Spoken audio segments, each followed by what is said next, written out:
Part 4.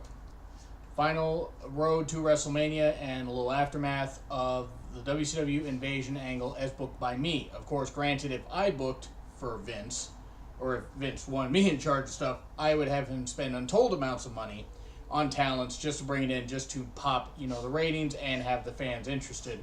Yes, how dare I want the fans interested. Anyway, so here's basically the whole deal. You got the Rumble, aftermath of the Rumble. Austin's Royal Rumble champion, Royal Rumble winner, whatever you want to call it. Hogan's still the WWE champion. Savage is the world champion. So, okay, you figure you're heading for that and maybe a Mega Powers reunion or explosion happening again, so many years later, Mania. Not so fast. Next night on Raw, Vince says, well, my guy won the Rumble. He gets the next title shot. But it's the WWE or the world title? Which one does he go for? I mean, that's a really good question. And Eric, good luck winning either of those titles. I still don't have the WWF, and I'm gonna buy your half back sooner or later. I'm gonna get your half back sooner or later, one way or another. They make a card for Super Bowl. You got Ric Flair involved as Ric Flair basically involved in tag teaming with Goldberg because he was basically going to be put in here to try and take back the WWE Tag Team Championship. Vince was adamant about his talents having it. Eric said, well, Goldberg, get Flair. You're going to team with Flair. And Goldberg are like, what are we going to do together? What are Flair and I going to do together? It's like, we've never really faced each other. They have faced each other before, but it's like we haven't really teamed. Anyway, so you have all this stuff. You have this big card set up for Super Bowl. Not No Way Out. Not any of this Fastlane. Not any of this Elimination Chamber crap. Super Bowl. WCW Super Bowl, the last one that they're going to have. Even though Super Bowl Revenge, God, that was a horrible show, should have been it. So, you have Super Bowl Hogan versus Austin, WWF title. Savage versus DDP, world title, renewing their feud that they had in 97. Rock versus Jericho. Storm has lost the U.S. title during this time, and which makes sense. I mean, it's like because Storm and Jericho are now going to team up and go for tag titles. So that is what it is. Rock trying for revenge on Jericho. Rock gets the win by DQ when Storm interferes and everything. Kane and Taker versus Goldberg and Flair. Goldberg and Flair, you're not sure how they're going to do, they do fine, but Flair ends up taking the pinfall, and Kane and Taker win. Okay, that is what is. Flair maybe losing so soon, especially after just winning at Starrcade. Okay, whatever. But not taking fault. You get what I'm saying. Not having a great showing at Starrcade. You're thinking, okay, crap. He's not. He's getting buried here. No, Flair's not. At this point, we're gonna get Flair on the Mania card, but him and Goldberg's kind of a holdover thing. And then you have the Hardys APA versus Triple H, Hall, and Nash. Triple H, Hall, and Nash win when the Hardys and the APA can't get along. APA basically subsequently leave. Hardys get beat down. Triple H pedigrees them, and thought it's crap if the APA going to join Triple H, Hall, Nash, Savage, and everything, stuff like that. Savage is starting to have a little more dissension away from the NWO since he's got a title, and there we go. So then you have Trish and Lita versus Molly, Holly, and Daphne. Molly, Holly, and Daphne win. Not women's championship, women's tag team match, and you build towards a 4-way match from there. But as for the main ones, you had Savage, like I said, beat DDP for the world title. Cruiserweight, you could have that. Austin beats Hogan. Hogan's had the title for 4 months. Sure, okay, losing in Mania might make more sense, but you have this match because there's a more iconic match happening. So anyway, you then go to the next night on Raw, and Eric is upset. Vince, well, Eric, we're still 50% owners.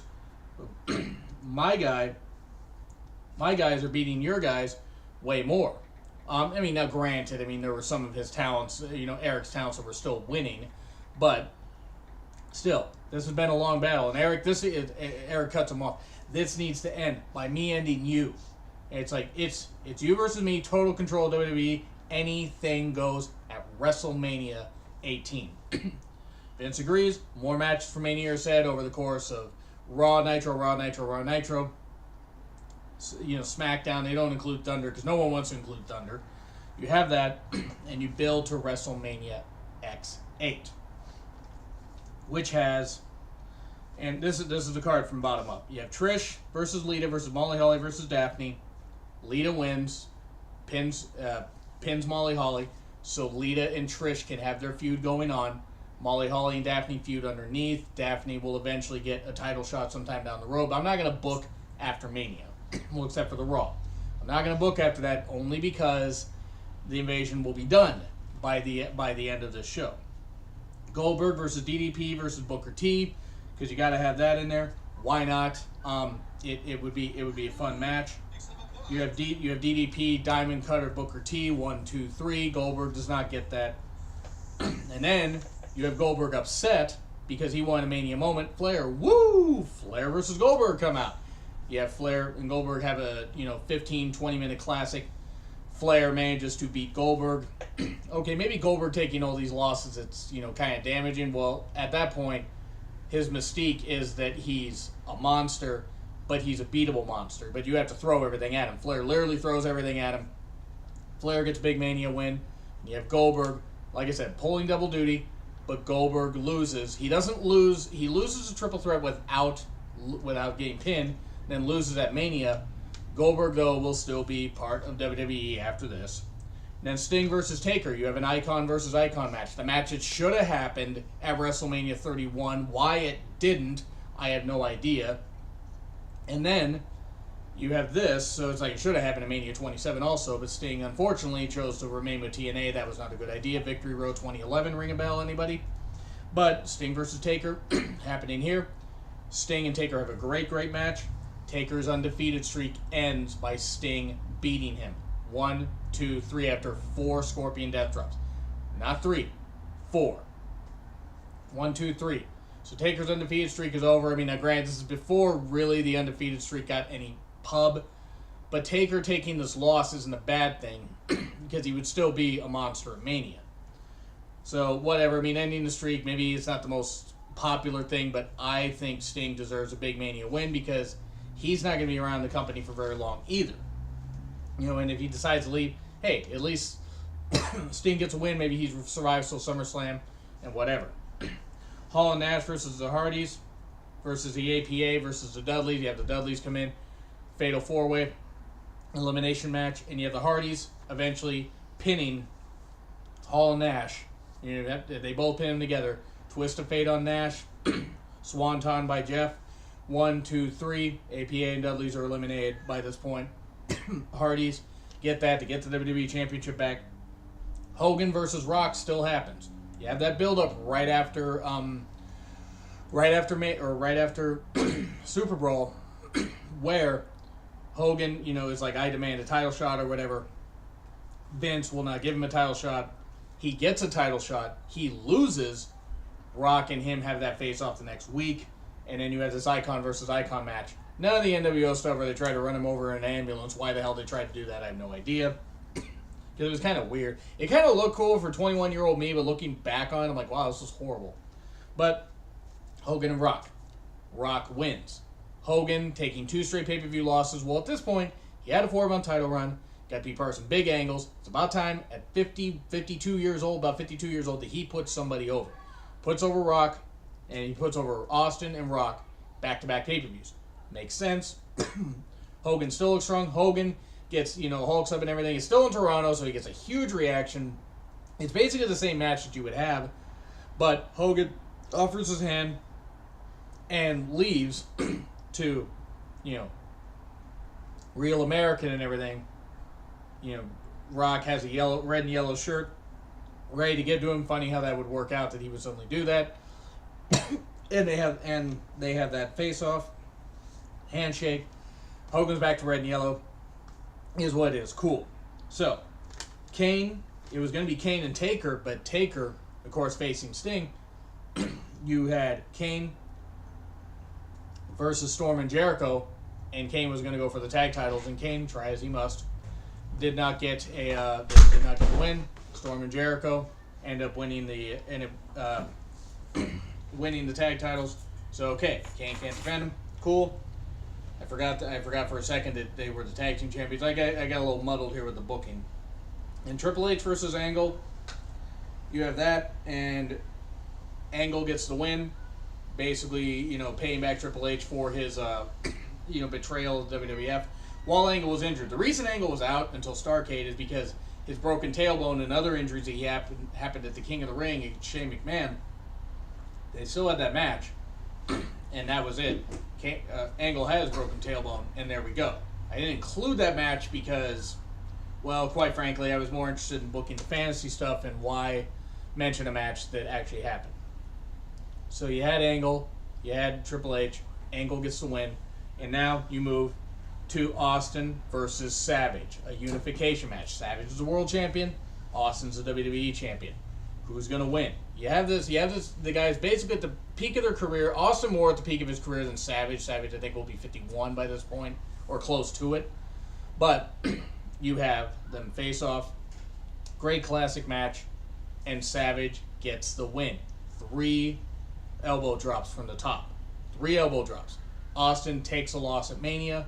1, 2, 3. Randy Savage holds both WWE and the World Heavyweight Championship up, and I'm trying to make sure I stay in the camera shot. Holds them up, and that's how you do it. Savage gets a grand moment at Mania to wash away the memory of his last couple.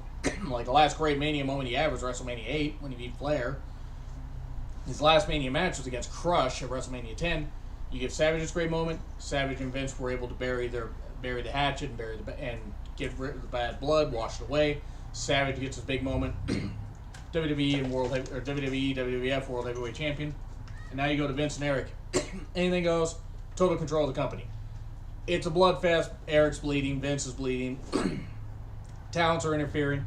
You got people like running in. You got other matches going on. You got tag teams going on, like Sean O'Hare and Chuck Palumbo. You got them fight. You have them fighting the APA. You got Totally Buff there, Lex Luger and Buff Bagwell. You just got a Madhouse.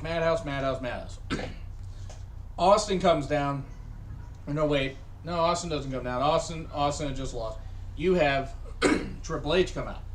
Triple H comes out, his music hits or whatever. He's got a sledgehammer. It's just like, oh, God, it's SummerSlam all over again. Or no, Fall Brawl all over again. He's going to do something bad. Boom! Sledgehammer shot to Bischoff. Vince gets the cover. 1, 2, 3. Vince has total control of the company. And then from there, you have 10 months of an invasion angle all booked together. Next night on Raw, Vince declares victory, calls Bischoff to the ring, tries to do the Kiss My Ass Club. Eric debates for a bit, decides to do so, and Vince still fires him. That's how you build something. Sure, okay, WCW is ultimately demoralized, but not before you get so many great moments with so many great matches, so many great talents involved. Sure, it's a lot of money, but the buy rates and ratings, TV ratings are through the roof. You still incorporate WCW talents, cruiserweights, tag teams, and stuff like that. Build the brand split from there, Raw, SmackDown, and you have people, and you just have something like that. You have 2 hours, which is what it should be now, but I'll get into that another time. Fantasy booking is over. I want to give a quick shout out, and I'm sorry to do it at the end, at A Freaky Dude, Adam, I appreciate the suggestion of me doing this. Also at TNA Creative, at Big Bird 432, at Muggsy Sam, at TNA WWE Guy. So many people. Thank you for the suggestions on how to do this. At Zach Donegan. So many people. Thank you so much. And follow me on Twitter if you'd like, at Reborn Again, REBOURNE again. If there are ways you would have booked it, watch the first few parts, watch the final part. Let me know in the comments. Let me know on Twitter. Let me know what you think. Anyway, folks, see ya.